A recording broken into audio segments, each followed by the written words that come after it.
we find unity through our relationship with God. We'll talk about this on this week's Silent Planet Moment. Turn to 1 John chapter 1, verse 7. I'll be reading from the New Revised Standard Version. But if we walk in the light as he himself is in the light, we have fellowship with one another, and the blood of Jesus, his Son, cleanses us from all sin.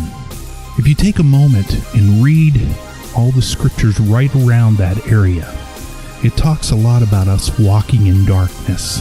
This darkness is walking in our sinful nature, our nature that causes us to do the bad things that we do. In addition to that, just giving our hearts partially to God and not everything.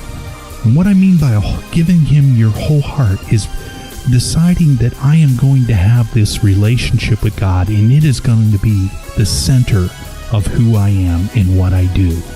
When we do that, when we give him all of us, we begin to walk in the light.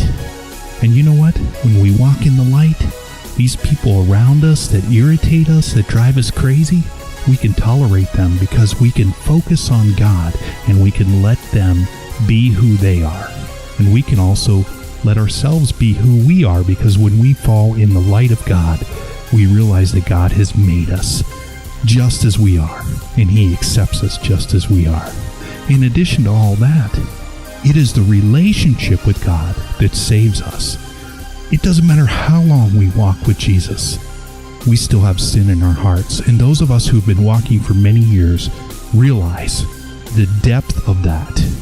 But it's through this relationship that the Son cleanses us of all of our sin. It's through this relationship we find our righteousness, we find our acceptance with God, because he loves us, and it doesn't matter what we've done or what we didn't do. He just loves us. This has been a Silent Planet Moment.